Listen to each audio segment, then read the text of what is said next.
കേരളത്തിൽ വന്യജീവി ആക്രമണങ്ങൾ അത്രയധികം രൂക്ഷമായൊരു സാഹചര്യത്തിലാണ് വനം വകുപ്പ് ഉദ്യോഗസ്ഥർക്കെതിരെ ഇത്തരത്തിലൊരു രൂക്ഷ വിമർശനം പി അൻവർ ഉന്നയിച്ചിരിക്കുന്നത് എന്നുകൂടി മനസ്സിലാക്കേണ്ടിയിരിക്കുന്നു. എന്തായാലും നമ്മൾ ഇടുക്കിയിൽ തന്നെയാണ്. ഇടുക്കി പീരുമേട്ടിലെ ജനവാസ മേഖലയിൽ പതിവായി കാട്ടാന എത്തുന്നത് പ്രദേശവാസികൾക്കിടയിൽ ആശങ്ക വർദ്ധിപ്പിക്കുകയാണ്.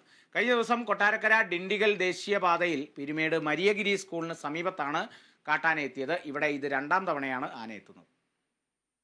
ഒരു ഇടവേളയ്ക്ക് ശേഷം വീണ്ടും പീരുമേട്ടിലെ ജനവാസ മേഖലയിൽ കാട്ടാന സാന്നിധ്യം. കൊട്ടാരക്കര ദിണ്ടുഗൽ ദേശീയപാതയിൽ കുട്ടിക്കാനത്തിനും പീരുമേടിനുമിടയിൽ തട്ടാത്തിക്കാനം മരിയഗിരി സ്കൂളിന് സമീപമാണ് കാട്ടാന നിലയുറപ്പിച്ചത്. ഇതിനുശേഷം ജനവാസ മേഖലയിലേക്ക് ആന പോയതിനാൽ ആശങ്കയോടെയാണ് പ്രദേശവാസികൾ കഴിയുന്നത്. ആന വരുന്നത് സ്കൂളിന്റെ പ്രവർത്തനങ്ങളെ പ്രതികൂലമായി ബാധിക്കുമോ എന്ന ആശങ്കയും സ്കൂൾ അധികാരികൾക്കുണ്ട്. പരീക്ഷാ സമയം അടുത്തിരിക്കെ വൈകുന്നേരം സ്പെഷ്യൽ ക്ലാസുകളടക്കം നടത്താൻ ഉദ്ദേശിച്ചിരുന്നെങ്കിലും ഇവയെല്ലാം വേണ്ടെന്ന് വെച്ചു.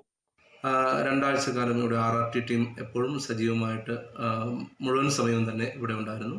പിന്നെ 2 ആഴ്ചകൾക്ക് ശേഷം പിന്നീട് അങ്ങനെ ആനശല്യം ഉണ്ടായിരുന്നില്ല. 2 മാസത്തിന് ശേഷം വീണ്ടും ഇന്നലെ വന്നത് വലിയൊരു ആശങ്ക ഉണ്ടാക്കിയിരിക്കുകയാണ്. കാരണം വിദ്യാർത്ഥികൾക്ക് പരീക്ഷയൊക്കെ അടുത്തു വരുന്ന സമയമാണ്. അപ്പോൾ നമ്മൾ രാവിലെയും വൈകുന്നേരമൊക്കെ കൂടുതൽ സമയം ക്ലാസ് എടുക്കാൻ ആഗ്രഹിക്കുന്ന ഒരു സമയമാണ്. ഈ സമയത്ത് ആന വരുന്നു എന്നത് സ്കൂളിനെ സംബന്ധിച്ചിടത്തോളം, വിദ്യാർത്ഥികളെ സംബന്ധിച്ചിടത്തോളവും, അതുപോലെ തട്ടാത്തിക്കാനം ഈ പ്രദേശത്തുള്ള എല്ലാവരെയും സംബന്ധിച്ച് ആ താഴ്ഭാഗത്തേക്കാണ് ആന പോയിരിക്കുക.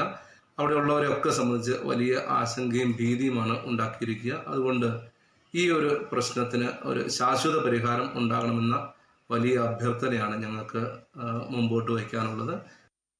2 മാസം മുൻപും ദേശീയപാതയിൽ ഇതേ സ്ഥലത്ത് കാട്ടാന എത്തിയിരുന്നു. അന്ന് ബസ് കാത്തുനിന്ന കുട്ടികൾക്ക് നേരെ ആന പാഞ്ഞെടുക്കുകയും ചെയ്തു.